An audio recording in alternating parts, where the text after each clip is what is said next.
Welcome to the Manders Mindset podcast.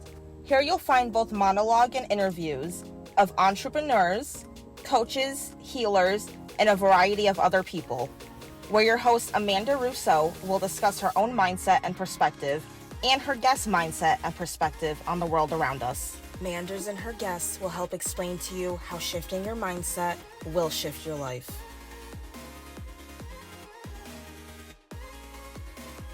Welcome to Manders Mindset, where we explore the power of shifting your mindset to shift your life. I'm your host, Amanda Russo, and today's guest is someone I've been really looking forward to speaking with.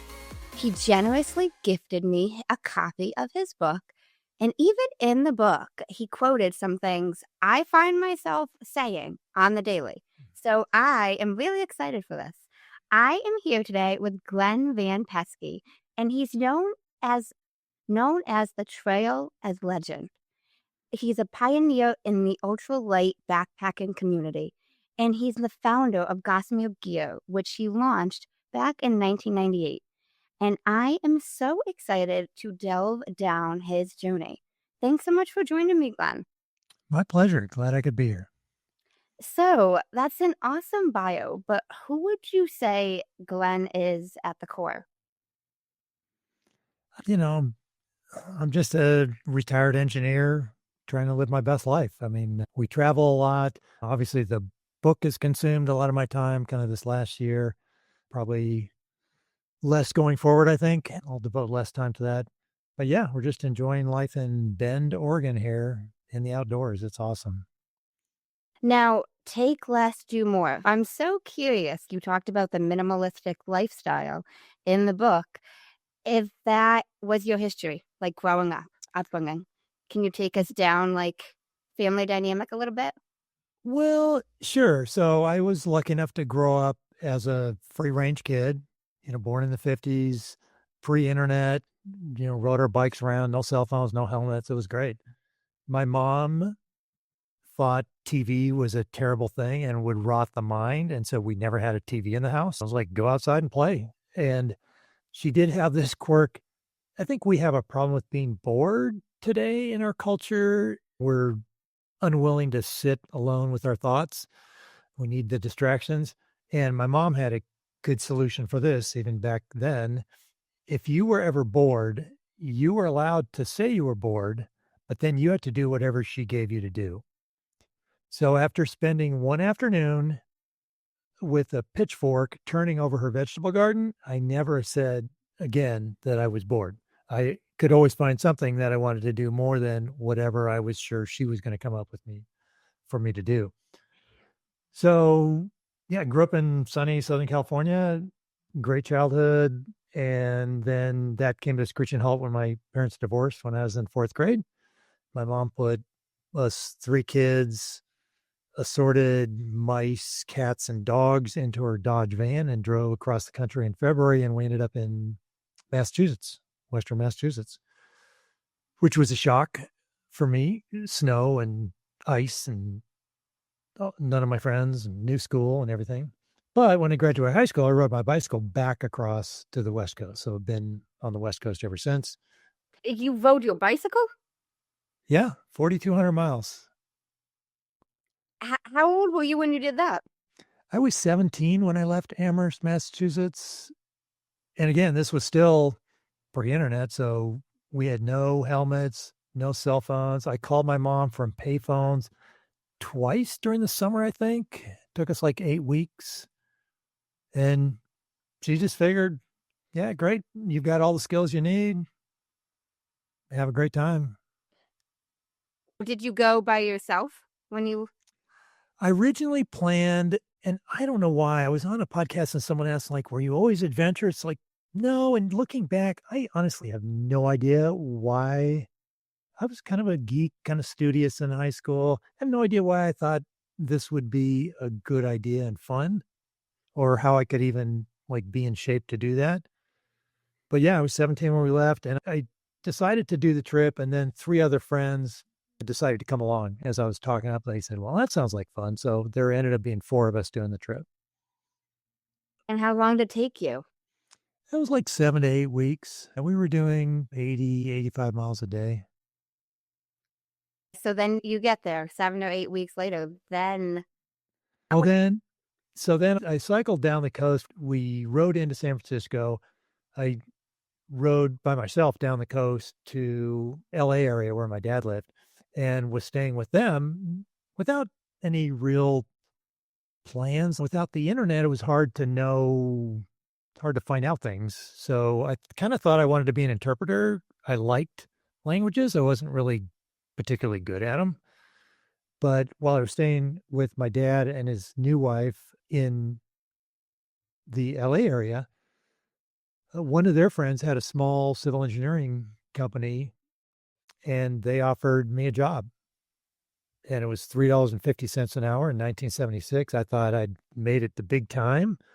And so I decided I would stay on the West Coast.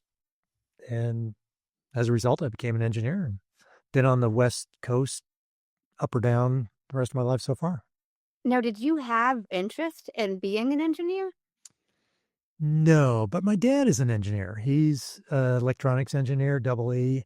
And I would say, like, I meet people today and I tell them, I see you, you're in my tribe, you're an engineer. And I don't care what your business card says, I don't care what you get paid to do, but engineers, and my wife can verify this, they're different. They think a certain way. It's, there are some benefits, there are some downsides, obviously. My wife could enumerate those. But yeah, so I would say I kind of have that engineering bent, definitely, but it wasn't on my radar. I never thought like, oh, I should be an engineer. So that just kind of fell into your lap. Yeah, and it worked out. It was a great career. I love being an engineer. I like solving problems. And so, with engineers, there's always a new problem to solve, and particularly land development. Every piece of land that you're developing has different criteria, either it's hilly or it's rocky or it doesn't drain or there's, it's like a giant Rubik's Cube you have to solve. So it was fun.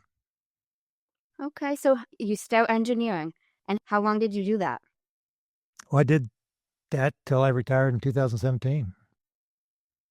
Okay. Did you enjoy it? Yeah, I love the engineering. I worked for other people. I had my own companies. I consulted, I was on the private side. I worked in government towards the end. So I have a somewhat varied experience in land development engineering, I would say. And I enjoyed it all. It was fun in different ways, but it was always fun. I enjoyed the challenge and solving problems. And there's always a problem you're solving. There is. And that can be good in life. And it caused me to accidentally start a backpacking company along the way. But there are some problems that aren't looking to be solved. Like my wife is not interested generally in me solving her problems, but particularly in me solving her. So I've learned that in 43 years of marriage. Sometimes that's kind of one of the curses of being an engineer is you always think there could be a slightly better solution or you could do it a little differently or a little better. And not everyone appreciates hearing that. So has that caused issues for you in life outside of your relationship with your wife? No, I mean, I've gotten better over the years. I've developed some self-awareness that it's better to solve problems, kind of keep them to myself. Not everyone is interested. The backpacking company started because I was just solving a problem for myself. I wanted lighter backpacking gear, and so I sewed it myself, and that turned out to be one that a lot of people were interested in. So you just never know. Yeah. Now, where along the engineering journey, when was the backpacking? So that kind of started back. My mom thought every kid should leave home knowing how to cook, bake, and sew. She just considered those like basic life skills. And so all three of us kids know how to do all three. Rode my bicycle out here, got a job, got married, had kids, started my own engineering company. And when Brian, our oldest, got into Boy Scouts, then I joined as an adult leader to do that with him. The scoutmaster in our local troop, a buddy of mine that I knew from land development, he had just read Ray Jardine's book, his first book on the Pacific Crest Trail Hiker's Handbook. And so Ray Jardine set up this kind of, ultralight backpacking credo, so to speak. And he had sewed his own pack and had very minimal gear. Well, I got interested in making lighter gear. The first trip we did in the Sierras with the scout troop, my pack weighed over 70 pounds. And Brian's was heavy too. The boys, some of them were pretty small and they just couldn't carry that much weight. So that got me interested in making my own. So I sewed myself a pack. And it kind of got out of hand from there. It was just you wanting to get it for yourself. Yeah. I mean, I'm making stuff all the time. I just made something the other day. I needed something. I think for our RV, we had a bunch of map books, atlases for our Sprinter van, and I needed some place to keep them. So I sewed a bag to keep them all there with a little container for the pen and for the highlighter so we could mark off where we went, and Velcro to close it. It was non-grip fabric, so when you put it down, it wouldn't slide around. So yeah, I'm always coming up with little things that we need. I love that. Now, you mentioned it was after your son got involved in Boy Scouts. Right. I was involved in Scouts as a child, as a youth, and we didn't do a lot of camping. We kind of spent time in the woods, but not a lot of backpacking. In fact, I don't remember, maybe once or twice, maybe not even backpacking. But the troop that we joined, Brian and I, did a lot of backpacking and a lot of other things too. I mean, canoe trips and summer camps. It was a super active troop. So yeah, we started backpacking, and I didn't have the gear with me since I'd come west on a bicycle. All my backpacking gear that I had as a scout was still back east. So we went down to REI and said, yeah, we're going for a week in the Sierra. What do we need? And they loaded us up. And you mentioned in the book about subtracting, not adding, can help in backpacking and basically in life. Yeah, so that started a long journey of working to reduce my base pack weight. So for the non-backpackers in your audience, which is probably everyone, you never know. Backpackers talk about a base pack weight that's everything except food and water and the clothes you're wearing, because the food and water vary wildly based on the trip, how long the trip is and where you're going. So my base pack weight is generally under 5 pounds when I go backpacking. So that's my backpack, my rain gear, my insulation, extra socks, sleeping bag, sleeping pad, stove, food bag, water treatment, first aid, everything except food and water is under 5 pounds. So obviously I've been doing that a long time and thought about it more than a lot of people. For backpacking, taking less allows you to do more, with less weight on your backpack, on your back. You can go further during the day. You can take side trips and explore. You can help other people with their loads. And I realized that a lot of those lessons that I learned had applications to the rest of life also. And so was one of the factors that led up to finally writing the book. I really like how you listed them as like lessons. Lesson 1, lesson 2, lesson 3. It made it so much easier for me to even follow, to remember what you said and take it away. And I'm hoping that it's been out almost a year now. And so I've heard from a lot of people, and a lot of people that are reading it aren't backpackers, and they're still getting a lot out of it. So that was my goal, that people could get one or two things out of it that they can use to bring more joy, meaning, and purpose into their life. And I loved the subtracting comment, because I even had a business coach years ago tell me that people think they need to do more, the list needs to be longer, but you have more success when you subtract versus when you add. And I read that in the book and I was like, wow, it's true for backpacking. It's true, I think, for a lot of areas of life. Like we think we want to be more calm or more whatever. We need to do all these things. It's not the case. What do we need to stop doing? I mentioned this book called Subtract by Lady Klotz in my book, and I found it fascinating because he talks about how as humans, we're wired to solve problems by adding things. He realized this when he's playing with his 4-year-old, I think at the time, Ezra, and they're playing with Legos and they're building a bridge. And so he's got the 2 columns, the 2 supports, and they're not the same level, so they can't put the bridge deck on. So he turns around to look for a piece that they can add to the shorter column to make them equal. And by the time he finally finds it, he turns back and he realized Ezra has taken one piece off the taller one. And so now they're equal and they could build a bridge. And that was like his first thinking, like, oh yeah, why did I assume I had to add something to solve the problem where my son subtracted something? And I think everyone ought to read the book. It's super fascinating to me. Of course, I am an engineer, but just the applications in landscaping and so many other things where, and like you said, in business, time management, it's not what more do we need to do, but what less can we do? And one of my favorite quotes is Antoine de Saint-Exupéry, who wrote, "Perfection is achieved not when there's nothing left to add, but when there's nothing left to take away." It makes a lot of sense. I think that's so true. Yeah, there's nothing like eliminating things until you get down to the essence, or eliminating things till you're only doing what you have the time and resources for. I remember reading that and I was like, wow, I've never heard anybody else say that besides years ago. This one business coach of mine said it, and I'm like, oh my gosh. A lot of the things you mentioned in the book, I felt could be really correlated to backpacking, to business, to life, and I loved that. Well, and that's my hope. And, I tell people there's no earth shattering new revelations in my book.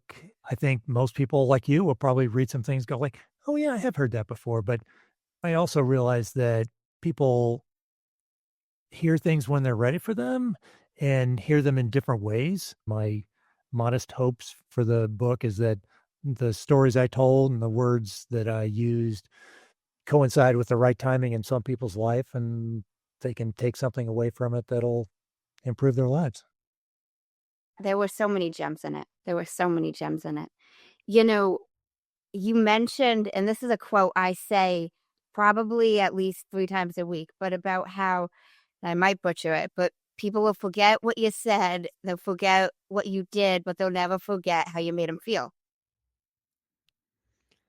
Yeah, that's so true. And I realized early on as an engineer that I was going to need to work on other aspects of my personality and character.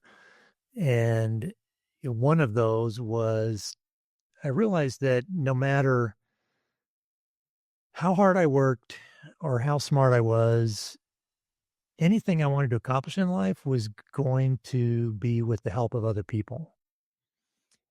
And so I realized, okay, I better get smart about relating to other people. And that's not always a strong point for engineers.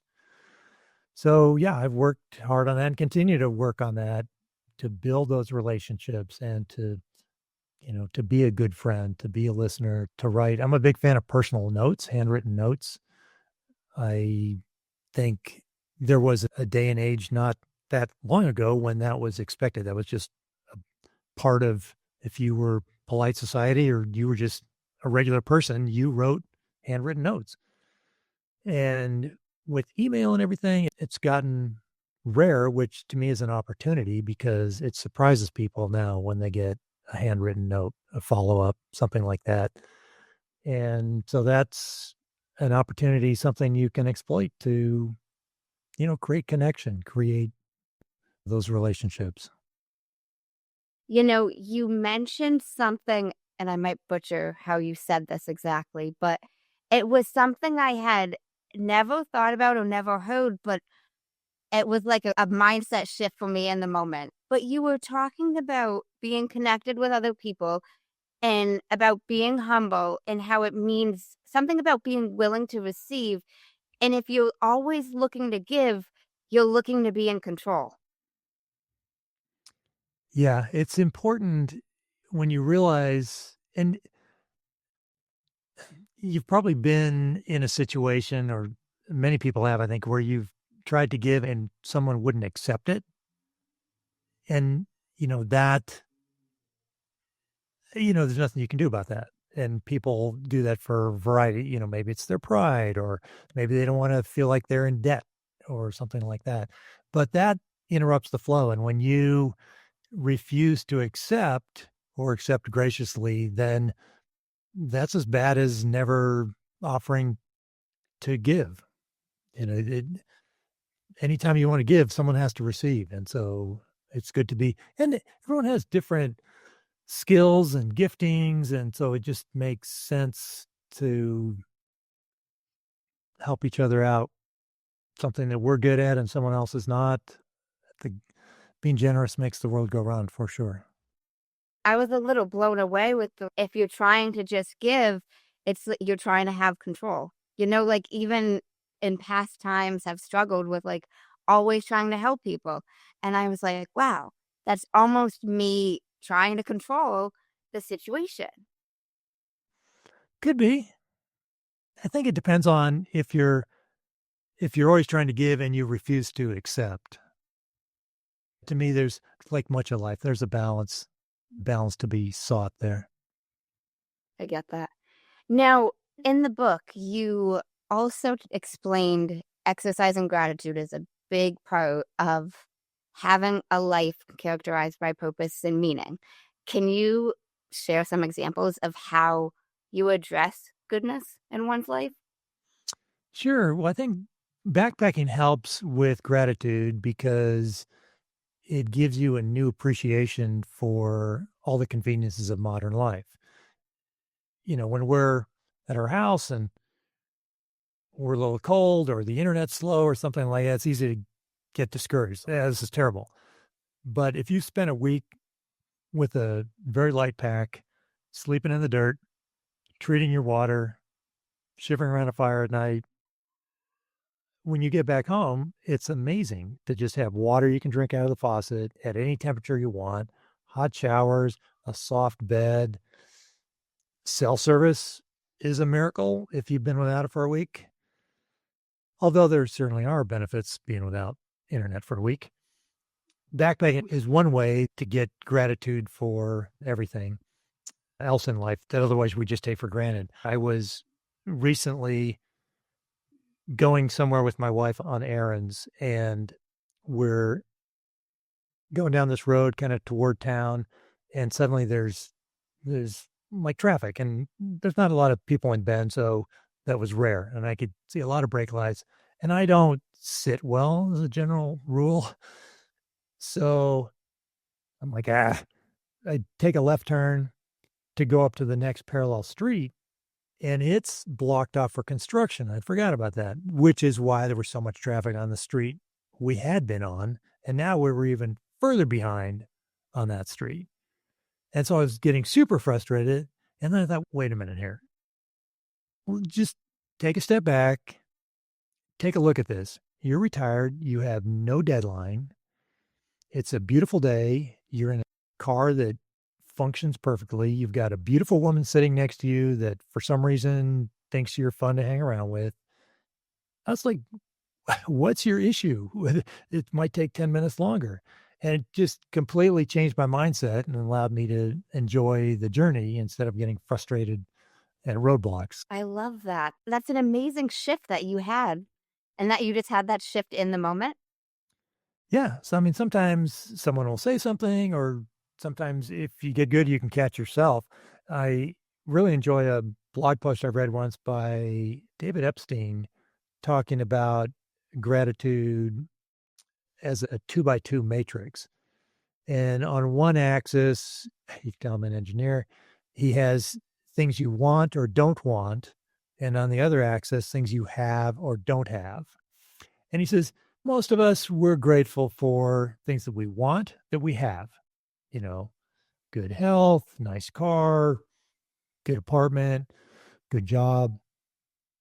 And he says, we tend to, in our culture, focus a lot on things that we want but don't have. Nicer car or better job or whatever it may be, more stuff. He says we miss an important source of gratitude in looking at the sector that is things that we don't have, that we don't want. Things like, and to me, if you're attuned to it, there are reminders every day. You pick up the newspaper and think, oh, I'm glad I don't live in Sudan. That's something I don't have that I don't want, and I'm grateful. It could be as simple as, a plane crashes. Well, I wasn't on that plane. That's something I don't have in my life. I'm grateful. Or bad weather that just wrecked a bunch of homes back east. It's like, great. That's something I don't have. You forget things that you don't have in your life that you don't want. It's happening to them. So that's a great source of gratitude to give yourself a little perspective on how good you have it. I like that. I've never thought about or heard that example before, what you don't want and you don't have. I've heard lots of conversations and lots of people talk about gratitude lists, gratitude practices. But that makes sense because regardless of who you are, where you're living your life situation, there is something that exists that you don't want and you don't have. Somebody always has it worse. And in this country, there's a lot of people that have it worse. And you don't have to look very far. So, yeah, it's a great reminder when you get caught up in thinking how hard life is, or, we tend to look at people that have more and we want more, but we don't look at people that have less, or they're struggling with disability, or, they were born with something that's a disadvantage to them. It's like, wow, there are so many opportunities to be grateful. Now, I want to transition a tad, but you talk in the book about minimalism and you've embraced that lifestyle a lot. And we've talked about here on gratitude and people wanting more.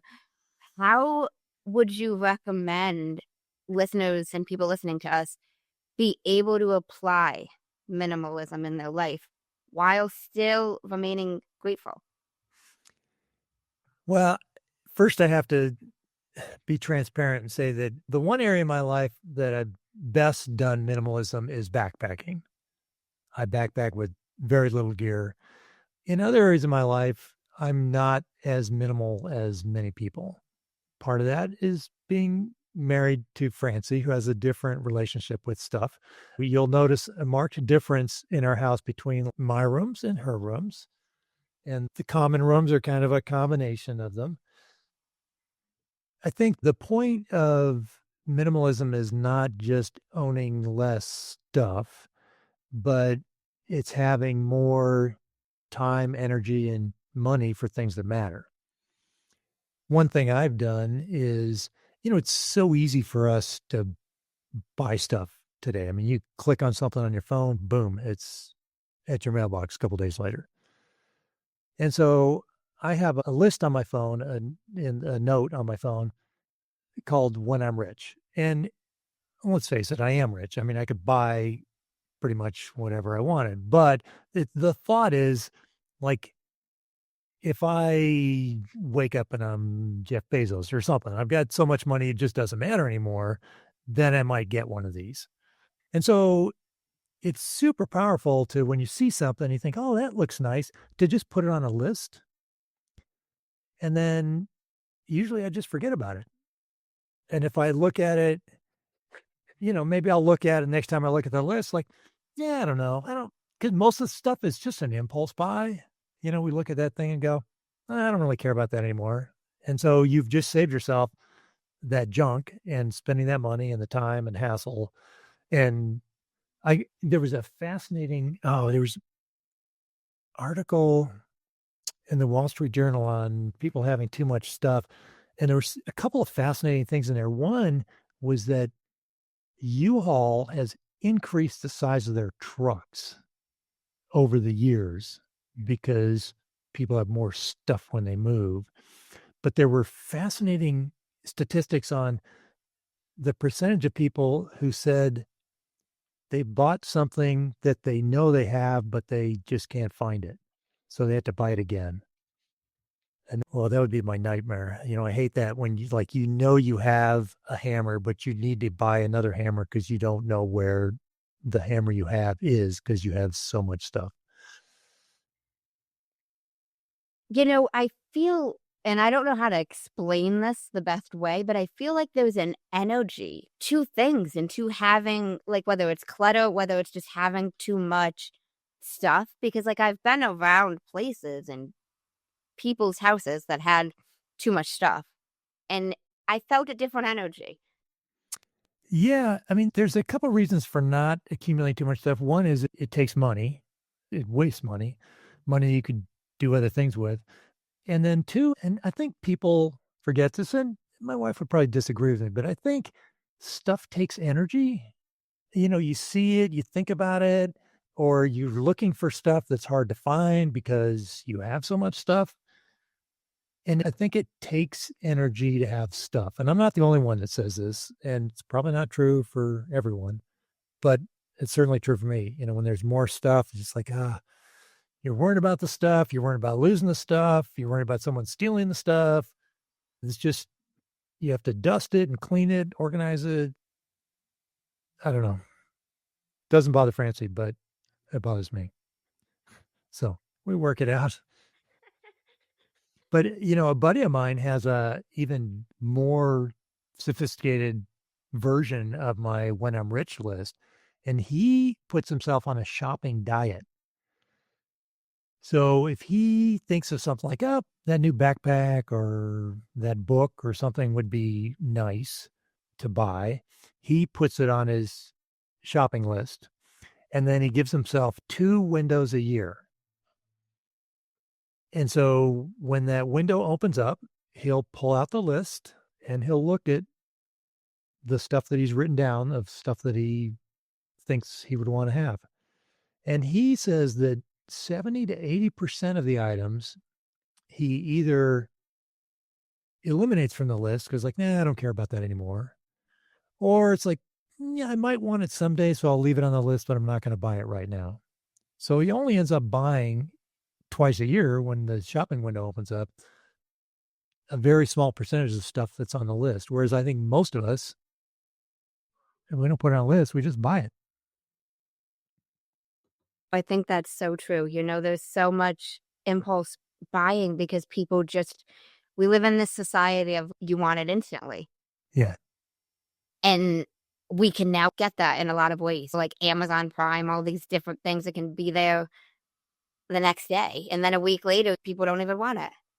Yeah. And we think the stuff is going to make us happy because the people that we see who have that stuff, they look happy. But I mean, study after study shows that the stuff doesn't make us happy. Actually, being generous, another fascinating book, Infectious Generosity by, I forget, the TED Talks guy.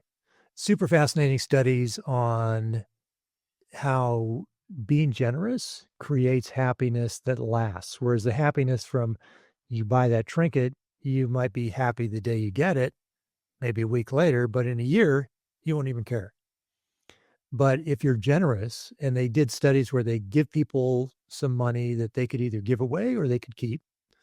And the ones who gave it away, a year later, they were still happy. It still brought them happiness to remember giving it away. Whereas the people who bought something with it, it's like, it didn't make them happy anymore. They didn't care. That's a fascinating study. It's a really cool book. I might have to mail you a couple books here. It makes a lot of sense, though, that infectiousness, like you're giving to somebody, you're being generous, you're doing something to help somebody else out, and you're going to remember that. You're not going to remember this random little thing, whatever it was that you bought, If you can even find it. Yeah, that's the thing. Well, it's funny. I mean, the science is out there. We know this, but we still think buying the stuff's going to make us happy. In the book, you talk also a lot about the outdoors, the importance of it in society today. So many of us are indoors all the time on screens looking at technology. Do you have a suggestion for people to embrace the outdoors more? Yes, I think another book, I feel like your listeners are going to think like I read a lot. I don't actually read as much as I'd like, but The Comfort Crisis by Michael Easter is just an awesome book. I've given away almost 100 copies of it by now. And he talks about a couple things. And one is just as you mentioned, we don't get outside enough. And his basic prescription is everyone ought to get outside for 20 minutes with no technology. You're not listening to anything. You just walking or even sitting, but walking's probably better. Outside 20 minutes, 3 days a week. And then he has in his mind like an outside pyramid, kind of like we have like the food pyramid. And then once or twice a year, you should do something longer, more like a backpacking trip where you're out there for 3 days. Because among backpackers, there's kind of an understanding of the 3-day rule. It takes 3 days to kind of stop thinking about all your stuff at home and stuff you have to do and people you have to see and projects you need to work on. But you're just out in the wilderness with a backpack. You can't do any of that. And so after about 3 days, you start to just be present in doing what you're doing. It allows your mind to slip into a soft focus where problem solutions will suddenly appear. You're not really thinking about them, but you'll suddenly think, or people that you need to get in touch with. That happens to me a lot on walks. Like, oh, I haven't talked to Amanda for a while. I should give her a call, check and connect up, see what's going on. And sometimes it's interesting how I'll call someone and they said, oh, I just thought of you the other day, or we were just talking about you or something like that. And if I'd been busy in front of a screen working on my to-do list, I never would have thought to call them. And then Michael Easter thinks that once a year you should do something really hard outside. And they define something really hard as something that you have a 50-50 chance of completing. So that could be a half marathon, 100-mile race. It could be running a mile. Depends on where you're coming from. But it's not something you can do, but something that's like, yeah, I think I can do this.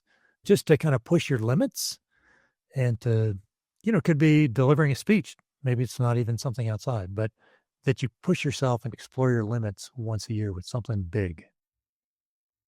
I like how you mentioned you remember stuff on the walks, like even if it's not this big backpacking journey, like you don't have these other distractions. I think so many people think they're relaxing, just scrolling on their phone or listening to, it's still a distraction, whether it's the music and the lyrics, like even if you're not looking specifically at something, like your mind's not shutting off. Whereas if you're outside and you don't have anything that you're looking at like the sky, the grass, grounding yourself. It's different. It is different. That's one of the points Michael Easter makes in his book is that we've done too good a job of killing boredom. I mean, there's always something to look at, something to listen to. And he says, it's killing us. Your mind never has a chance to just relax and work through things. Kind of sort stuff out in your mind. It could be past conversations or things that have happened to you. You never have a chance to process those. So yeah, it's important to get away and kind of do nothing. I enjoy it. I tend to be quiet. We do a lot of road trips and it drives Francie crazy. She has told me, she's like, sometimes, this is probably when we were newly married, she says, we'll be driving and I'll just say to myself, I'm not going to say anything and just see how long it takes before Glenn says something. And I can go hours and hours, very happy, just thinking about things in my own mind without feeling the need to say anything. So she always gives up. She doesn't do that anymore. But yeah, it's so important for us just to spend time. And sometimes it's hard. That's why we should do it, even when it's hard, to just be alone with our thoughts, because there's power in that, to not distract ourselves from things we need to be thinking about or processing. There's so much power in that. I completely agree.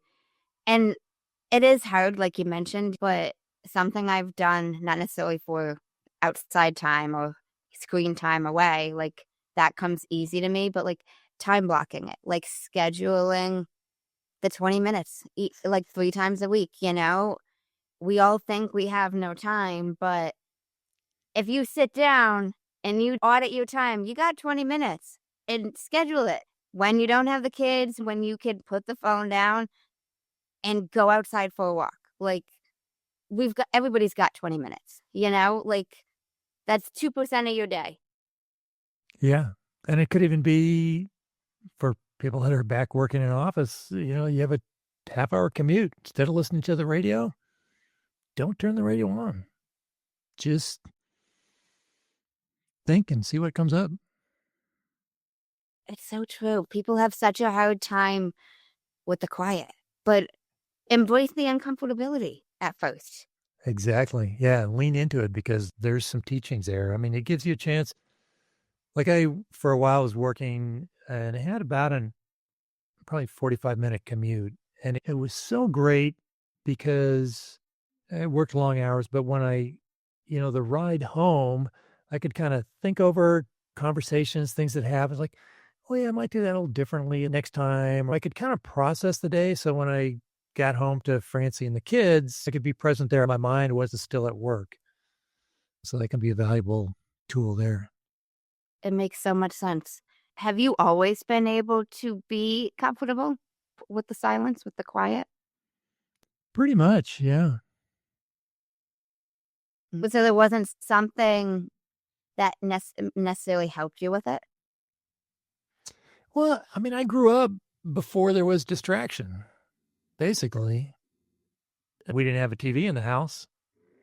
The radio wasn't always on.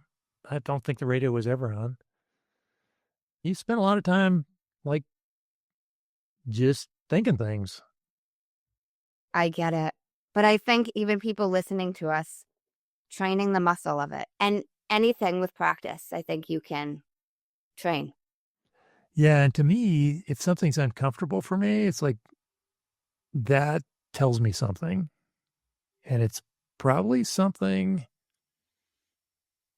it can't, I guess maybe this isn't necessarily true, but sometimes that's an area of potential growth. If it's hard, then you can either shy away from it or you can lean into it to get the growth that comes from dealing with that.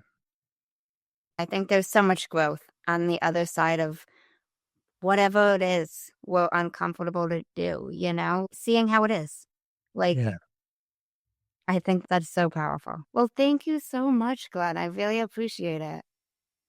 My pleasure. Have you heard of a man named Jay Shetty? I have not. So he's got a podcast called Odd Purpose. He's an author, former monk, and he ends his podcast with 2 segments, and I really liked them. So I end my podcast with those 2 segments. Great. First segment is the many sides to us, and there's 5 questions, and they need to be answered in 1 word each. What is 1 word someone who was meeting you for the first time would use to describe you as? Kind. What is 1 word that someone who knows you extremely well would use to describe you as? Generous. What is 1 word you'd use to describe yourself? Industrious. What is 1 word that if someone didn't like you or agree with your mindset would use to describe you as? Maybe aloof. What is 1 word you're trying to embody right now? Trying to be more curious. Second segment is the final 5. And these can be answered in up to a sentence. What is the best advice you've heard or received? It's not about me. Why is that the best? I think once you get your eyes off of yourself and focus on others, you can learn so much, you can serve so much, And it's very hard to live a life of joy and purpose when you're focused on yourself. What is the worst advice you've heard or received? This would probably be controversial or misunderstood. I would say follow your dream. Why is that the worst? And the reason I say that is the follow your dream puts the focus on you. You know, follow my dream. What do I want? What do I want to make happen? It's all about me.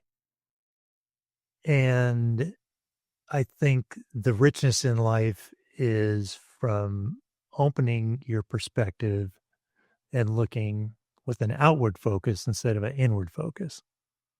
What is something that you used to value that you no longer value?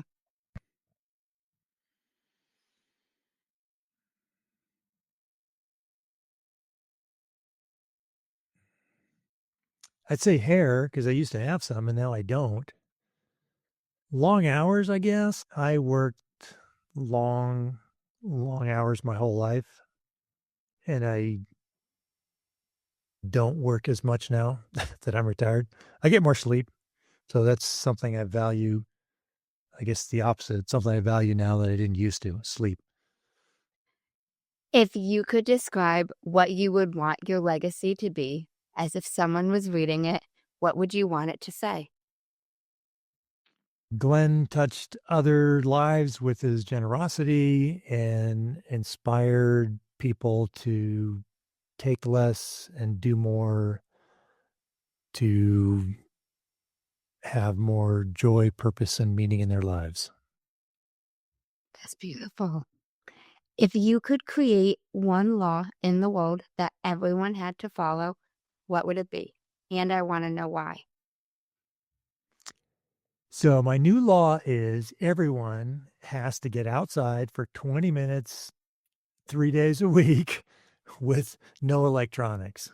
I think that would be, the benefits from that would be huge. Why would that be the law? Well, we kind of already talked about that because of the value of unplugging and allowing your mind to slip into that soft focus. And if you're walking, you get a little exercise, you get some fresh air. You're not thinking about yourself. You're just letting your mind wander.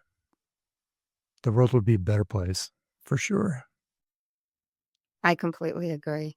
Well, thank you so much, Glenn. I really appreciate it. My pleasure. And where is the best place for listeners to connect with you? Best place to connect is probably my website, glenvanpeski.com. There's all sorts of tips and tricks there. There's some gear lists and things for backpackers. There's blog posts, tips on relationships. I'm about to, probably by the time this comes out, I'll have some study guides up for people if they want to use my book for their book club or their faith-based group. I'll have some study guides prepared for free download. So that would be the best place. Awesome. I will link that in the show notes. And no pressure, I'd like to give it back to the guests. Any final words of wisdom, anything else you want to share with the listeners?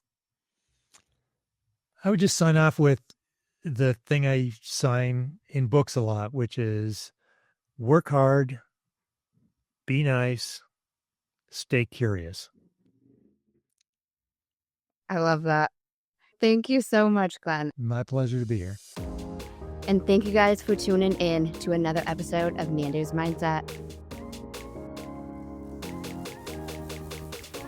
In case no one told you today, I'm proud of you. I'm rooting for you. And you got this. As always, if you enjoyed the show, I would really appreciate it if you would leave me a 5-star rating, leave a review, and share it with anyone you think would benefit from this. And don't forget, you are only one mindset shift away from shifting your life. Thanks, guys. Until next time.